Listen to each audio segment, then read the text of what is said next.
भारत भाग्य विधाता पंजाब सिंध गुजरात मराठा द्राविड़ उत्कल गंगा विंध्य हिमाचल यमुना गंगा उच्चल जलधि तरंगा तब शुभ नामे जागे तब शुभ आशीष मांगे।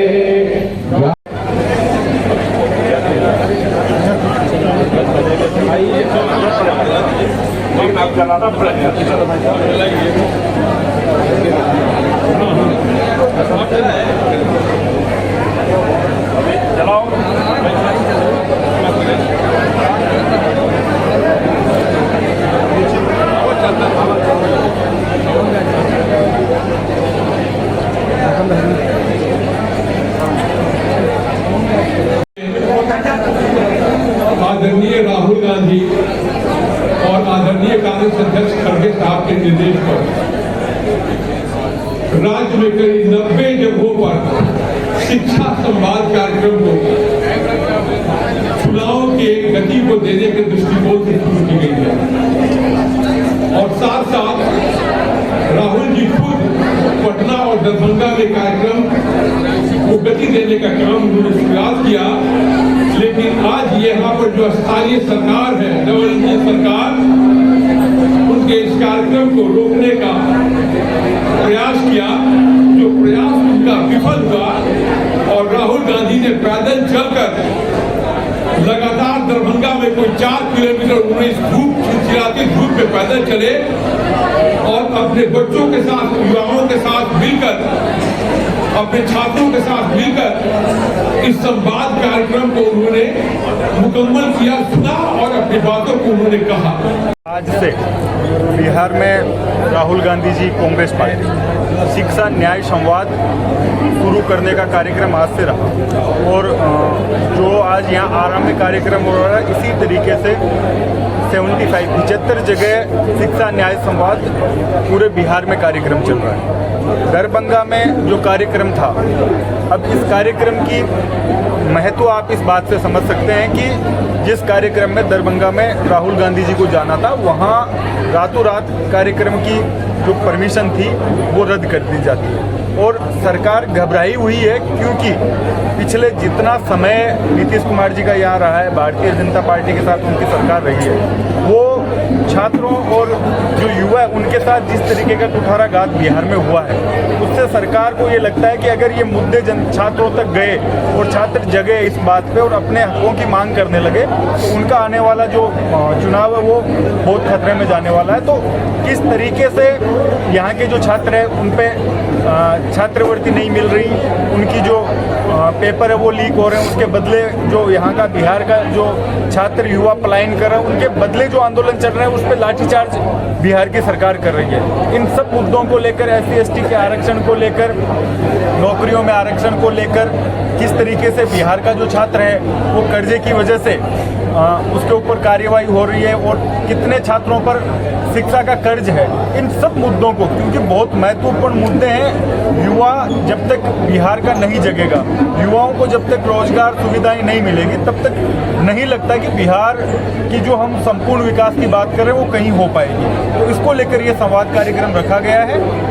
75 जगह पूरे बिहार में ये कार्यक्रम चल रहा है और आरा में मुझे यहाँ आने का, इस कार्यक्रम में आने का मौका मिला है। तो हम लोग यहाँ जो राहुल जी की सोच है, क्या कांग्रेस पार्टी किन मुद्दों को उठा रही है, किन मुद्दों सरकार हमारी बनती है तो क्या योजना लेकर आएगी, इन सब के ऊपर आज का ये कार्यक्रम है। राहुल गांधी पर दरभंगा में प्रशासन ने तैयार दर्ज किया। अब तो ये तो कोई भी आप लोग समझते हैं, सारे पत्रकार लोग हैं कि जो शासन घबराता है जिस मुद्दे से, उसी पे FIR होती है, उसी की आप आज्ञा जो है परमिशन है वो आप रद्द करते हैं। तो ये कितना महत्वपूर्ण कार्यक्रम है, कितना महत्वपूर्ण मुद्दे हैं जिनके ऊपर आज प्रशासन को ये सब करना पड़ा। तो ये सरकार की घबराहट दिखा रही है कि आने वाले समय में उनको पता है कि अगर ये मुद्दे छात्रों तक गए और छात्रों ने अपने हकों की लड़ाई अगर तेज की, उनके आने वाले समय जो चुनाव है वो उनका खतरे में आने वाला है। दरभंगा डीएम ने कहा कि कार्यक्रम रद्द नहीं किया गया, स्थान बदला गया है। उन्होंने कई हवाले भी दिए कि किसी छात्रावास के पास, अम्बेडकर छात्रावास के पास कार्यक्रम हो रहा है, उसे स्थापित किया गया है। क्यों अम्बेडकर जी के नाम से भाजपा इतना करती? कार्यक्रम था, पहले परमिशन दी, फिर रद्द की, फिर परमिशन दी। जिस तरीके का पूरा वातावरण बना, आप पहले परमिशन नहीं देते, पहले ही आप लोग कह देते कि यहाँ कार्यक्रम होना है, तो डीएम जो है पूरी नीतीश जी की भाजपा की भाषा बोल रहे हैं। तो मुझे लगता है कि परमिशन रद्द करने से और इस तरीके से आप एफआईआर करने से यहाँ के युवा को, राहुल जी को, कांग्रेस को आप दबा नहीं पाएंगे।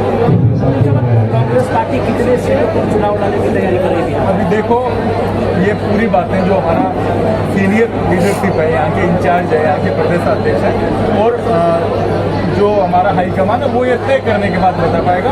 हमें आज जो छात्रों के मुद्दे हैं, किन मुद्दों पर कांग्रेस पार्टी लड़ने वाली है, छात्रों के लिए क्या न्याय संवाद हो सकता है, उस पर हम लोगों को यहाँ इस तरह चुनाव के मद्देनजर ये संवाद यात्रा किया गया है।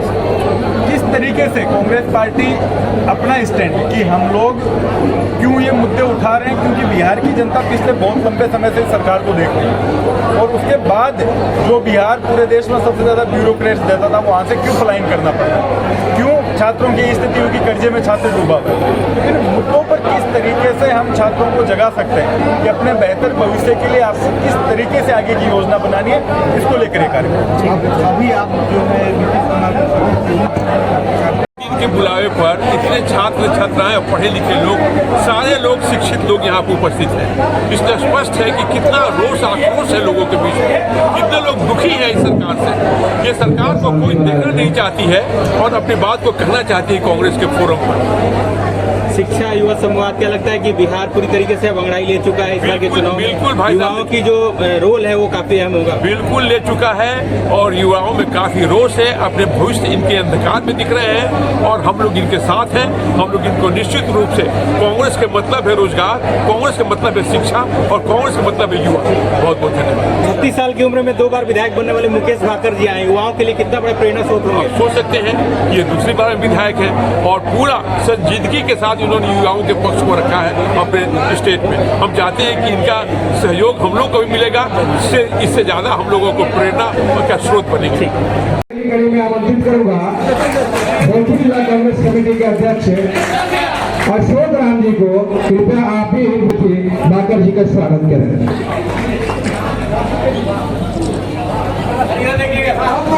मैं आमंत्रित करूंगा उपेंद्र सिंह जी को, वो भी आए मंच पर, और मुख्य अतिथि मुकेश भाकर जी को आए और बुके माला देकर स्वागत करें। उपेंद्र सिंह मुखिया जी।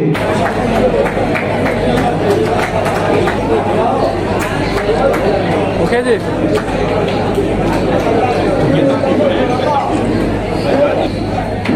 और हमारे जो गुजरात करण साहब भी आए हैं, अध्यक्ष यूथ कांग्रेस के। आपसे आग्रह है कि प्रोफेसर सुरेंद्र नारायण सिंह जी का आप मंच पर स्वागत करें। ये देखिए संस्कार क्या, मतलब किस तरह से सम्मान का उदाहरण यहाँ दिखा। हम आग्रह करेंगे हमारे बिहार में नौजवान साथियों के द्वारा हमारे गरीब और हमारे बिहार में जो टेक्निकल जो शिक्षा ग्रहण करना चाहती है हमारी बच्चियां, जो गरीब लोग होते हैं, जो पैसे के अभाव में जैसे आर्थिक रूप से मदद करने का गरीब को छात्राओं के बीच में उभारता हुआ जो नौजवान साथी हैं, वंचित नहीं रहे, उस बारे में भी सोचने की जरूरत है। और हम लोग हमारे जो भी आए हुए हमारे विधायक राजस्थान से जो आएंगे, ये राहुल जी के पास जरूर पहुंचाएं कि जो हमारे गरीब के बच्चे हैं वो शिक्षा से वंचित नहीं रहे। जय हिंद, जय कांग्रेस, जय राहुल।